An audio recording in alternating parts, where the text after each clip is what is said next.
welcome. It's February 1st, and we want to welcome everybody to the Sequim School District. I'm Jane Prine. I'm the interim superintendent, and we have a select lineup today with all kinds of good information for you. I would just like to let you know that we are having a board appreciation at our board meeting tonight. Our board members are elected officials, however, they are volunteers, and that is sometimes a thankless job. So we would like to say thank you to all 5 of our board members for your tireless efforts on behalf of the students and staff in Sequim School District. Additionally, we have 2 levy ballot measures coming up on February the 9th. The first one is the Educational Programs and Operations Levy, which funds our day-to-day operations. We also have our Capital Projects Levy, which helps to fund the upgrades and modernizations to our buildings. So on that note, I am going to pass it along to Sonia Bittner, our registered nurse, who has all kinds of updates for us. Thank you, Dr. Prine. First, a bit from Clallam County Emergency Management regarding community COVID. Right now, our COVID numbers are greatly improving with only 83 per 100,000 reported. There's definitely a downward trend. And so even though Governor Inslee made the decision last Thursday that some of our counties would reopen to phase 2, Clallam County is going to remain in phase 1 for at least a couple weeks more. So vaccination events start again tomorrow in a new way, but with an increase to 1,000 doses a day. And at this point, Clallam County has vaccinated about 16% of its residents, which is phenomenal, great for everybody. So our students are back in the schools, and last week I was at both of the elementary schools, and just the joy, the numerous comments on behalf of both staff and students, everybody is so happy to be back, and it was a real joyful atmosphere. The Washington State Department of Health had some new updates for us on the 25th of January, which includes information for schools regarding the arts and sports. So Coach Dave Ditlevson did ask me to give a plug for fall sports. Yes, you heard me right. Fall sports started today. So that includes football, volleyball, girls soccer, girls swim, cross country, and cheer.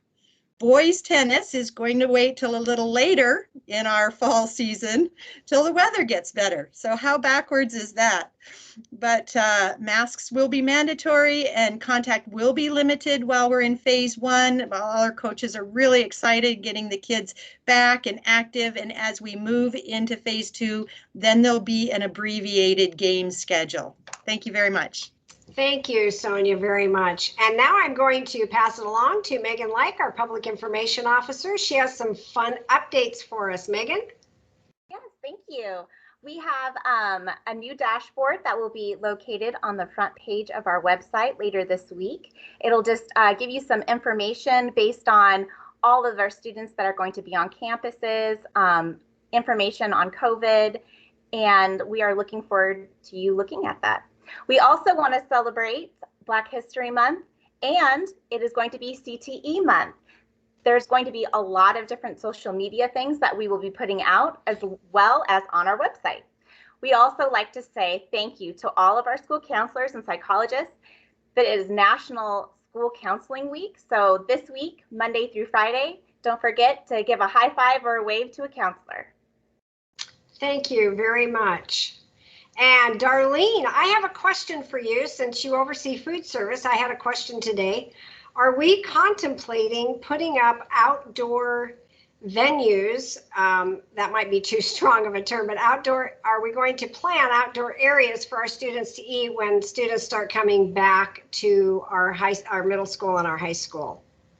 Well, I do not have an answer to that, but I know that Meredith, the director of our food services, is coming up with all kinds of great ideas, and so I'll run that one past her and see if that's on her list of ideas that she has as the students are all returning. Thank you, and I am sorry to just pop that question on you, but it came to me today and I thought, well, this would be a great venue to ask. Right. So it would be a great idea. We'll have an answer next week. We will. Also, I just want to remind our community to keep checking the website for food service and transportation updates. And I was just on there today, and the February meal menu is up, and it's all nice and colorful. It looks great. So it's a great place to go for your most up-to-date information. Thank you very much. And just remember, in 2 weeks from tomorrow, we're planning on having our middle school students back in a hybrid fashion. First time for them in almost a year. So more meals will be served. Also, Darlene, while I have you, can you explain how lunches are served at our elementary school since those students are back? Well, I think that right now we are doing it differently at each elementary. And I know that most of the students are eating in their classrooms.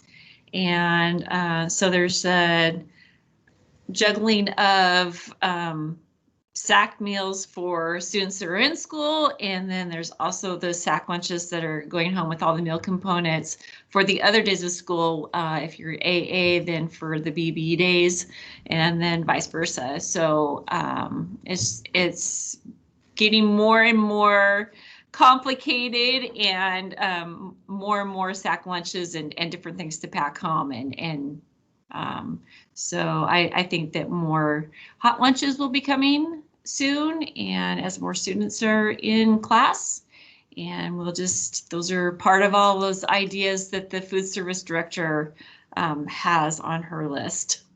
Thank you. So if I understand this correctly, students get their lunches 5 days a week, whether they are in school or whether they are learning remotely. Is that correct? That is correct. Yes. Wow, kudos to our food service. Thank you so much. Okay, and next we have Jennifer Mon is going to talk a little bit about teaching and learning. Thank you, Dr. Prine. Just a few updates. I know it seems funny we haven't had any snow, but we do have a snow day in February. Friday, February 12th, the Friday before our middle schoolers come back, is a snow day. That's a non-school day for all students K-12, and a non-school day for our teachers and our paraeducators. So just wanted to remind everybody of that. And also, I wanted to remind everyone that report cards are coming. I know it's February 1st, and report cards are in the process of being printed. And there's a new grade that people might see this year, and it's called an IP grade, and it's an in-progress grade. And it's a grade that we've added due to COVID, and it allows teachers to give students more time to the end of the school year to show mastery or to turn in work.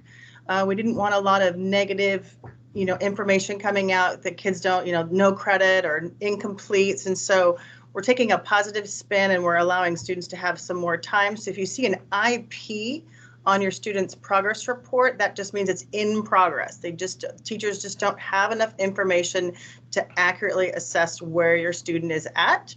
If you have any questions or concerns, please reach out to your child's teacher and or the administrators at your schools. And that's it from Teaching and Learning. Thank you. Thank you very much. All right, well, we would just like to say have a great week, everyone, and we will see you back here next Monday, February the 8th. Thank you.